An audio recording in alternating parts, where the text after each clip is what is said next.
Hello ladies and gentlemen, MarauderEX here with another gaming nostalgia story. This is SEGA Swirl. This is a game on the Dreamcast and Sega PC. This game on the Dreamcast actually came with Web Browser 2.0, which is how I'm playing it at the moment. So talk about a blast from a ridiculous past. So this game, it was a just kind of quirky puzzle game that I thoroughly enjoyed. I really enjoyed this game. It was different. It was unique. It was also a little weird. And the time where I played this game, some really not good things going on with me in my life. So I first played this game when I went to the beach with a friend of mine, also named Chris. So, ironically enough, Chris and I had been friends for a really long time at that point, and he joined me and my family on a beach trip, and we had a lot of fun. It was, you know, we spent a week at a house that we rented at the beach. I don't even remember what beach. I really don't. At this stage in my life. So it was a very different thing for me. But during that time,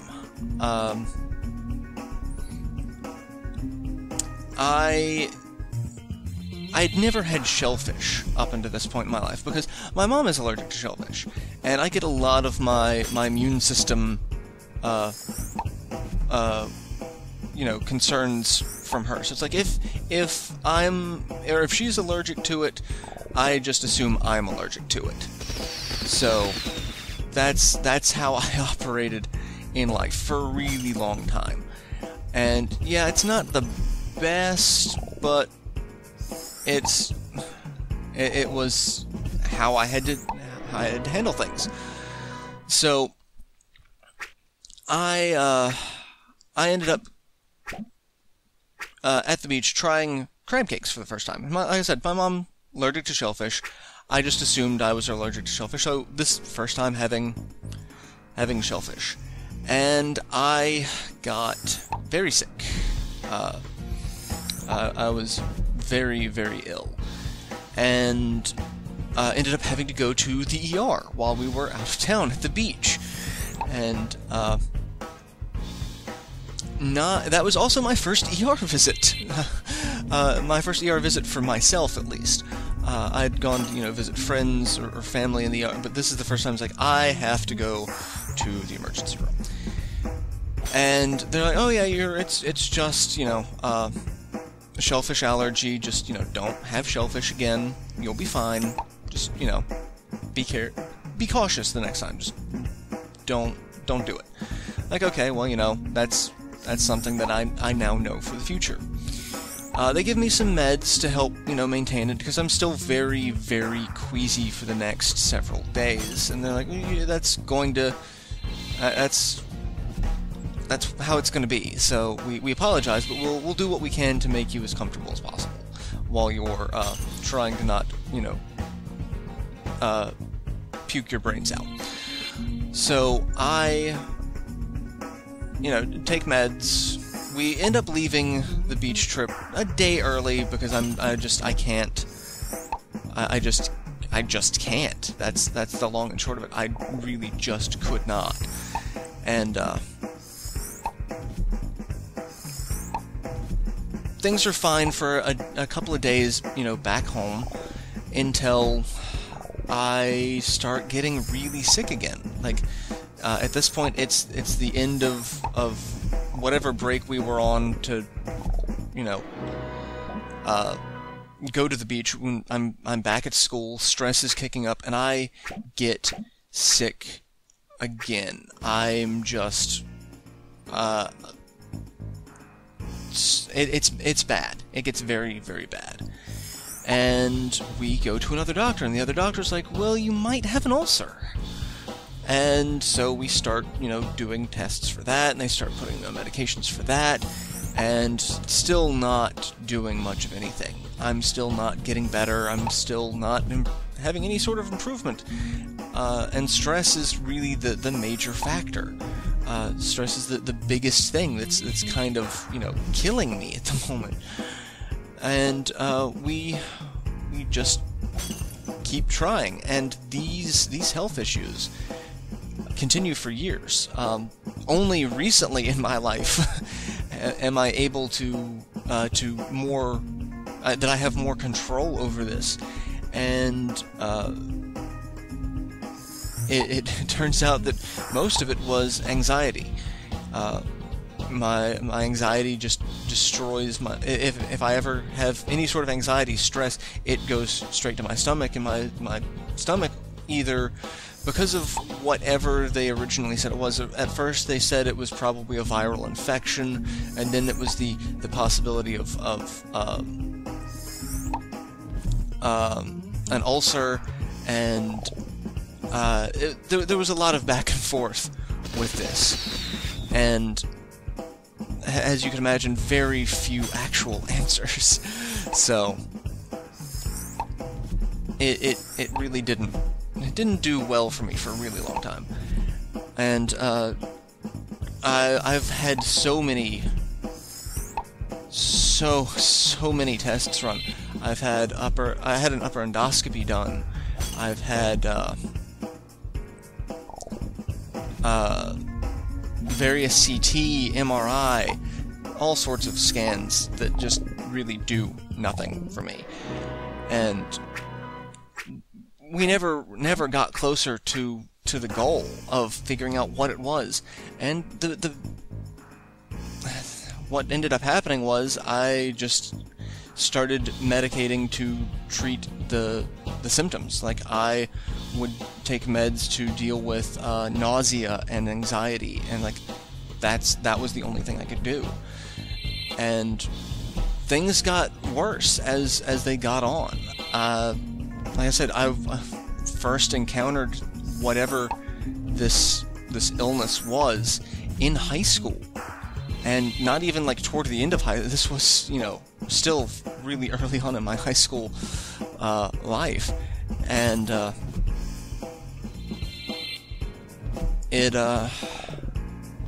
it's continuing on well past, a decade out. So it's not, a new thing. That's not what I intended to do. So things are more under control now, but there are things that I can't do, and it sucks. I can't drink alcohol as much as I would love to.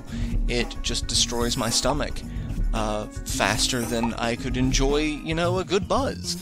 So no alcohol for me. I still can't eat shellfish. I'm still supposed to avoid shellfish at all costs. As fun as that is, but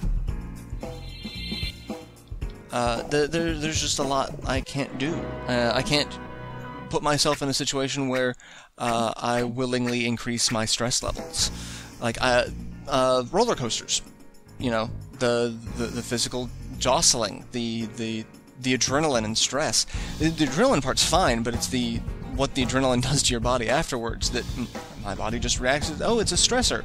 You're gonna freak out, and you're probably going to start throwing up. And it's not just, oh, weak stomach.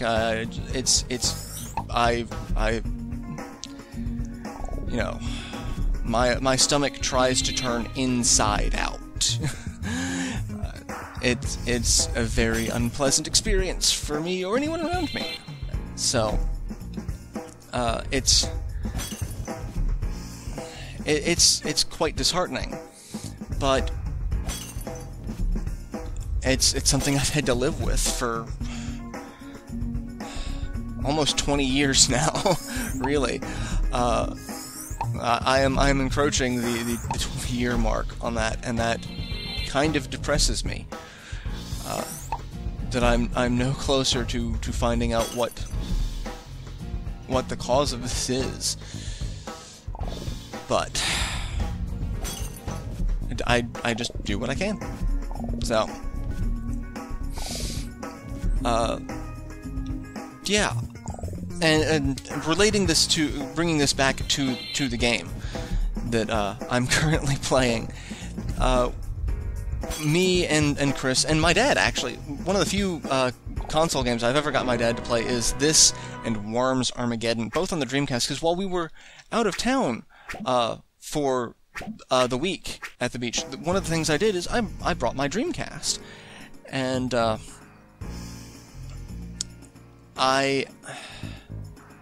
we hooked up to the TV because, you know, at night there's not as much well, I mean, there's a lot you could do at night on the beach, but, you know, things that I probably shouldn't be doing at night on the beach with, you know, my parents there. Like, I can't get into any trouble on the beach, like, you know, most people really want to. Like, there was a party going on down the row of houses we were on, and we actually ended up running into someone Chris went to high school with. Chris went to a different high school than me, and they were having a ridiculous party, and the young lady that Chris knew was a very, very attractive young lady that went to his high school, and there was a lot of, I would really like to go meet his attractive friend. I was dating someone at the time, so I was not as gung-ho about it, but it was we should go and introduce ourselves and maybe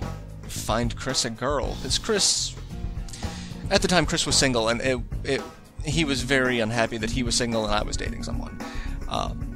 But, you know, the person I was dating turned out to not be bullet dot. Anyway, there's a lot going on there that I could keep going on about. But at night, we all just sat around playing this, Worms Armageddon, and Crazy Taxi. So, the night that we got back from the ER, 4 in the morning, because we didn't actually go to the ER until considerably late in the evening, just probably a little past midnight, and,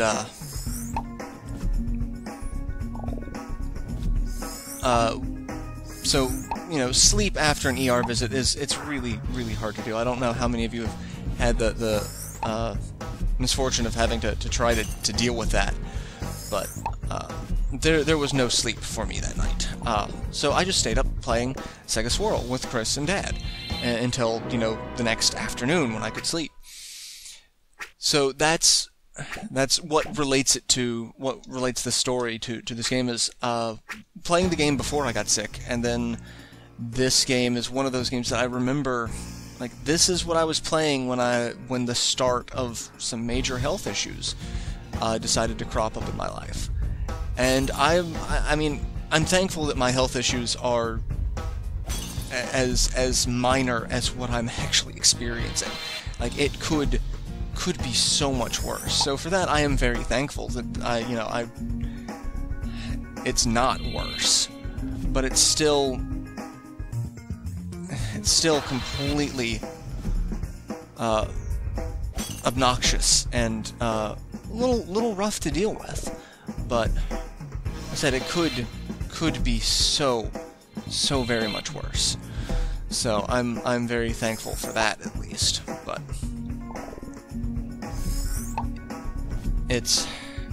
I will always remember this game and Crazy Taxi. Like, I actually avoided playing Crazy Taxi for a really, really long time because the sensation of playing the game, the kind of feeling jostled while, you know, running the taxi around, and then the very fast-paced soundtrack. Like, I love Offspring, I do. But I avoided it because it kept bringing back that I avoided playing this game for a really long time as well because of that, it brought back such an unpleasant memory of, being that sick and having to go to the emergency room and, having to, and, cutting short a family vacation and things like that. And it just, I couldn't play the games because I just kept thinking about that. My mind kept going to those thoughts and those memories, and it was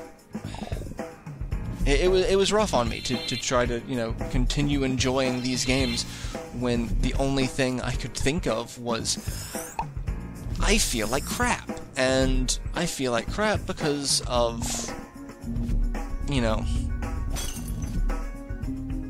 a game.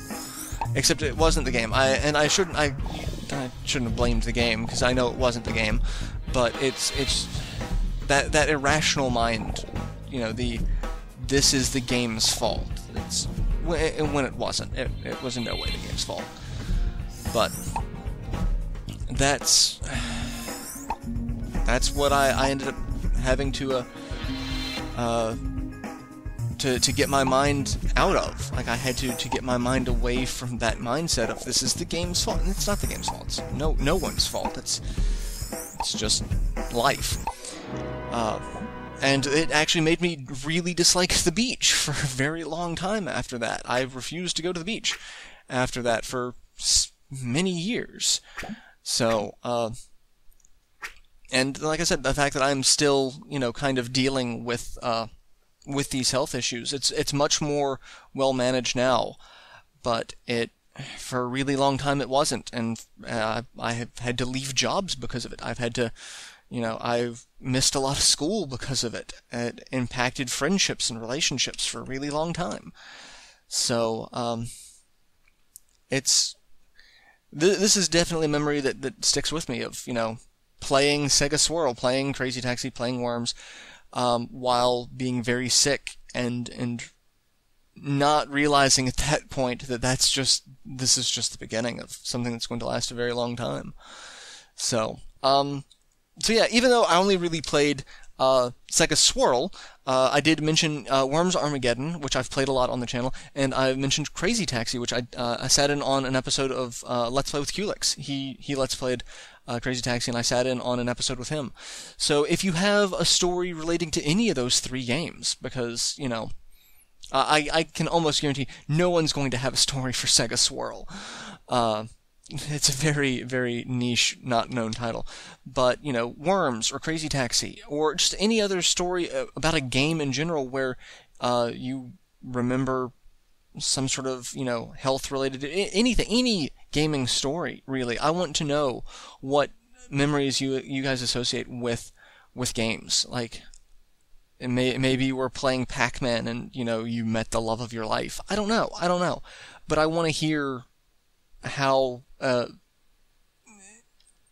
gaming has impacted you, because I know I'm not the only one who associates memories with specific things like games, music, movies, TV shows, things like that.